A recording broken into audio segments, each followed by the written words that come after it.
Lili Téllez humilló a su propio cargo frente a millones de personas. Lo hizo con un número que inventó, con una iniciativa que no existe, con el nombre de una presidenta que nunca propuso nada de lo que Téllez describió. Y lo hizo desde una tribuna que el pueblo mexicano le prestó para representarlo. Y si quieres entender exactamente cómo se construye una mentira política desde adentro del Senado, quédate hasta el final, porque esto tiene más capas de las que parecen a primera vista. Lo que ocurrió el 2 de julio en la Suprema Corte de Justicia de la Nación fue técnico, acotado, específico. Un debate sobre un caso puntual relacionado con las Afores. Pero alguien decidió que ese debate era demasiado útil para dejarlo pasar sin convertirlo en gasolina. Téllez grabó su clip, publicó su mensaje y lanzó al aire la cifra: 46%.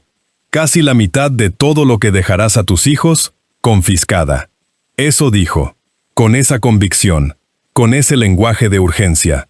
Comenta ahora mismo si crees que una senadora de la República debería responder públicamente cuando difunde cifras que ningún documento, ninguna sesión y ninguna fuente pueden respaldar.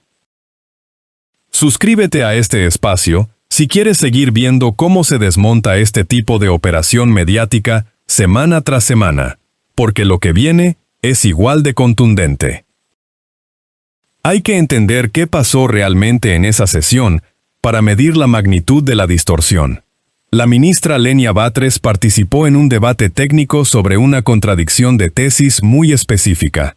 Cuando un trabajador fallece, el dinero acumulado en su Afore pasa a sus beneficiarios. La pregunta era si a esos beneficiarios debía aplicarse el impuesto sobre la renta, en casos donde el trabajador original ganaba más de 143,737 pesos mensuales. Eso equivale a 15 salarios mínimos. Un umbral que ni los propios ministros de la Corte alcanzan. Ni la presidenta de la República, ni los senadores, incluyendo a Téllez. El universo de personas que ese debate podría haber rozado era microscópico dentro de la población mexicana. El Pleno resolvió que no procedía cobrar ese impuesto. Caso cerrado. Victoria para los ciudadanos. Pero Batres, durante esa sesión, añadió algo más.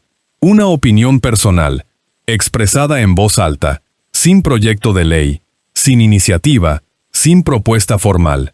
Dijo que le parecía discutible que en México las herencias no tributen, porque en casi todos los países de la OCDE sí lo hacen. Japón cobra hasta el 55% a las herencias más grandes. Francia el 45%. Estados Unidos el 40%. España hasta el 34%. Batres señaló que México es una anomalía en ese contexto internacional, y que la concentración de riqueza en el país hace cuestionable mantener esa exención indefinidamente. Una reflexión, enmarcada en una comparación con otras economías desarrolladas, expresada en el interior de un debate técnico que ya había concluido a favor de los beneficiarios. Ahí estaba Téllez, grabando, esperando. Porque lo que construyó a continuación no se explica con prisa ni con descuido. Téllez tomó la opinión de Batres, le asignó un porcentaje que Batres nunca mencionó. Le atribuyó carácter de iniciativa cuando ni siquiera existía un borrador, involucró a la presidenta Claudia Sheinbaum en una propuesta que Sheinbaum nunca hizo, y publicó todo eso como si fuera un hecho en curso. Textualmente escribió que era real, que era iniciativa de Sheinbaum, que el gobierno quería robarle a tus hijos casi la mitad de la herencia. La palabra que eligió fue robar. Y el porcentaje que eligió fue 46. 46, escríbelo, piénsalo. Pregúntate de dónde salió ese número exacto. Batres nunca dijo 46. Batres nunca dijo ningún porcentaje concreto. Nadie en esa sesión de la Corte mencionó 46% en ningún momento. Téllez lo fabricó y lo lanzó a sus seguidores con la autoridad de quien habla desde un escaño legislativo, como si estuviera citando el texto de una ley ya redactada, ya en proceso, ya inevitable. Y quien quiera seguir viendo cómo se arma y se desarma este tipo de narrativa, que se suscriba a este espacio ahora, porque este caso tiene más fondo del que parece. Aquí lo vemos claro.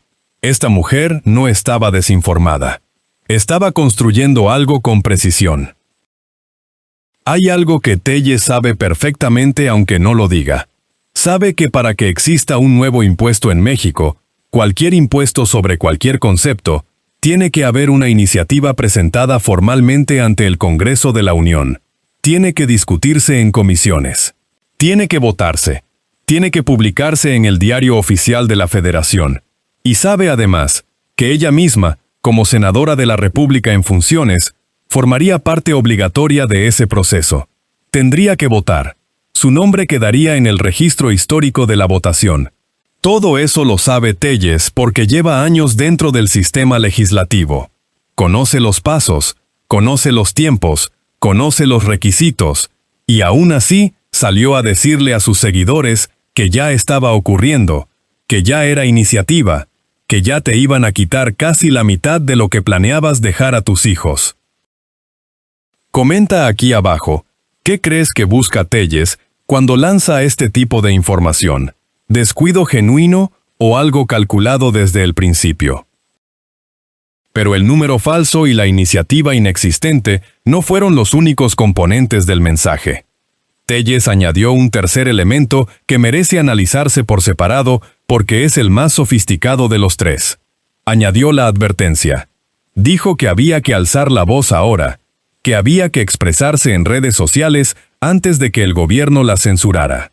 Eso último cierra la trampa de manera casi perfecta desde el punto de vista de la manipulación informativa. Si alguien va a buscar fuentes y no encuentra la noticia, ya tiene la respuesta preparada. La censuraron. Si alguien pregunta por el documento oficial y no existe, ya tiene la coartada. Lo borraron. Es el mecanismo más antiguo de la desinformación política organizada.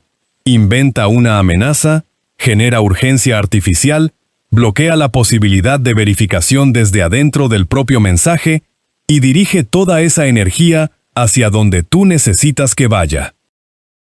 Y este espacio lleva meses documentando exactamente cómo funciona ese mecanismo.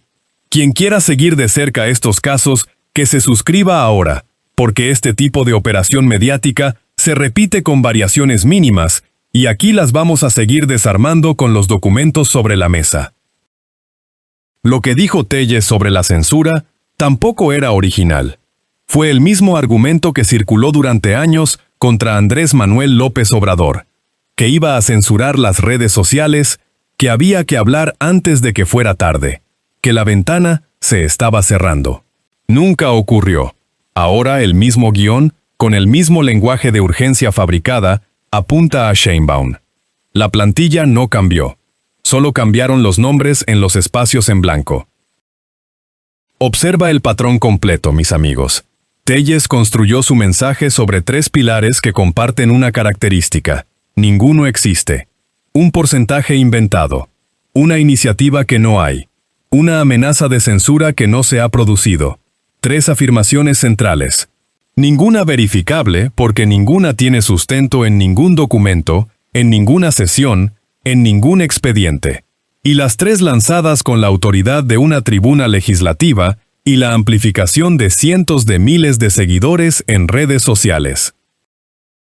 Y mientras eso ocurría, mientras el mensaje de Telles se compartía y generaba angustia real en personas reales que pensaron que el gobierno iba a confiscarles la herencia que planeaban dejar a sus familias, tres fuentes distintas ya la estaban desmintiendo públicamente.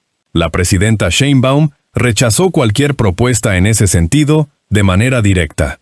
Ricardo Monreal, desde el Senado, declaró que el tema nunca había estado en la agenda legislativa en ninguna de sus formas. La propia Batres, al ser entrevistada, explicó con detalle técnico el alcance real del debate en la Corte, qué casos específicos se estaban considerando, qué había resuelto el Pleno, y por qué su opinión personal sobre la tributación de herencias de grandes fortunas era exactamente eso, Una opinión personal expresada en el contexto de una comparación internacional, no una propuesta legislativa ni una política en desarrollo. 3 fuentes. 0 retractación de Telles. Y aquí viene lo que cambia todo lo que creías entender sobre este caso. Cuando Batres explicó el expediente con detalle, quedó visible algo que Telles nunca mencionó en ninguno de sus mensajes. La discusión original no era sobre las herencias de ciudadanos comunes ni sobre los ahorros de trabajadores promedio.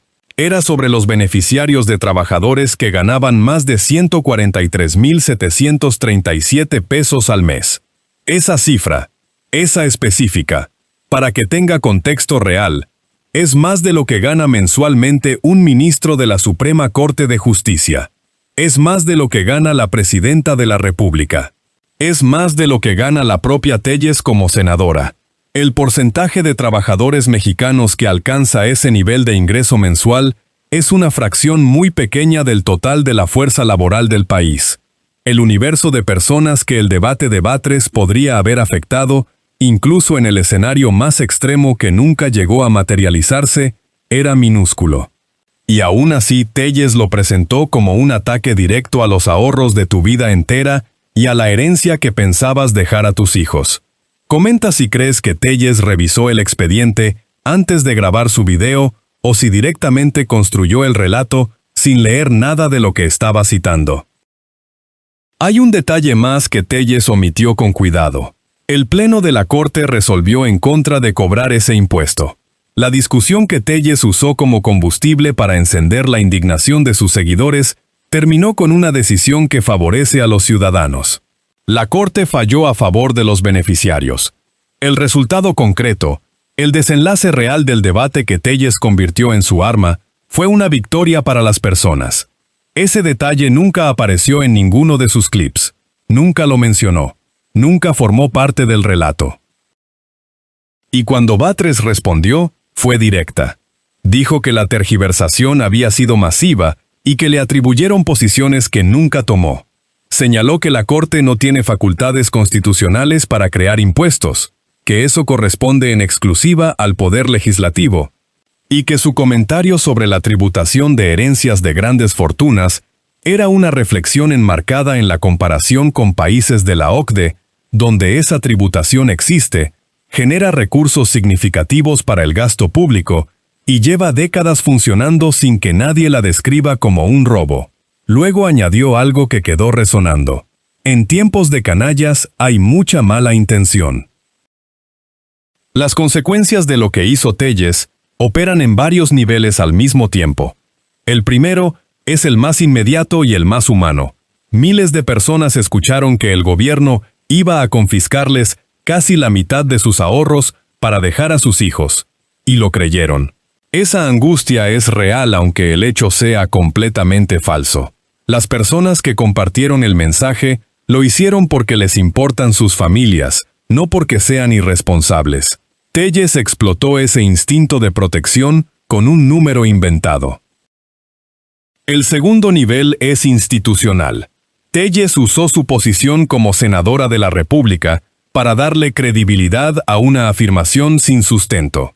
Quien la escucha parte del supuesto razonable de que una legisladora en funciones no inventaría cifras sin documentación.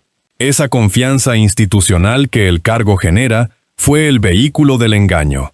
Telles sabe que su escaño funciona como sello de autenticidad para quienes la siguen, y ese sello lo aplicó sobre algo que fabricó. El tercer nivel es el más inquietante de los tres. El mecanismo de añadir la amenaza de censura al final del mensaje cierra cualquier posibilidad de verificación desde adentro del propio relato. Si buscas y no encuentras el documento, es porque lo borraron. Si preguntas y nadie lo confirma, es porque tienen miedo. Si la propia presidenta lo niega, es porque está mintiendo para cubrirse. Es una trampa epistemológica construida para sobrevivir a cualquier desmentido. Telles no solo lanzó la mentira, blindó la mentira contra la realidad.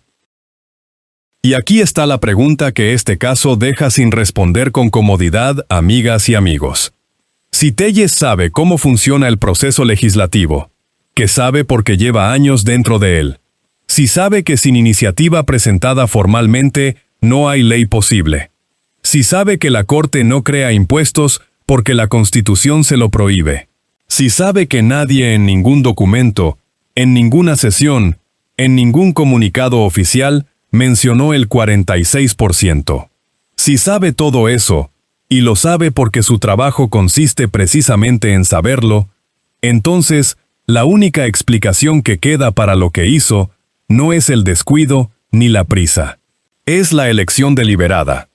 Telles eligió ese número, eligió esas palabras, eligió esa urgencia falsa, eligió involucrar a Sheinbaum, y eligió no corregirlo cuando 3 fuentes distintas, incluyendo la fuente original que ella misma citó, lo desmintieron públicamente y con detalle. Esto tiene consecuencias más largas que el ciclo de noticias de una semana. Cada vez que una figura con credencial legislativa lanza una cifra inventada con convicción, el costo lo paga la confianza pública en las instituciones, no solo en la persona que mintió.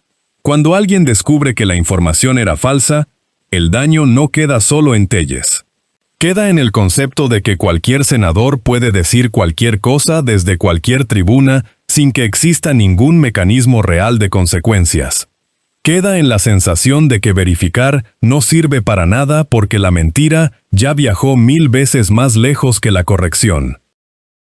Y mientras la hipocresía siga siendo el instrumento con el que algunos operadores políticos construyen su base de seguidores en este país, aquí vamos a seguir señalándola con expedientes abiertos y fuentes sobre la mesa. Suscríbete a este espacio si no quieres perderte la próxima vez que alguien en una curul lance un número que no existe y lo llame política de Estado. Lili Telles inventó un porcentaje. Se lo atribuyó a una ministra que nunca lo pronunció. Involucró a una presidenta que lo rechazó públicamente. Añadió una amenaza de censura para bloquear la verificación desde adentro del propio mensaje. Lo hizo desde un escaño que sus votantes le dieron para representarlos con información real. Y cuando 3 fuentes la desmintieron, guardó silencio. Eso, ya lo sabes, tiene un nombre. Y ese nombre no es política. Es fraude informativo firmado con credencial legislativa.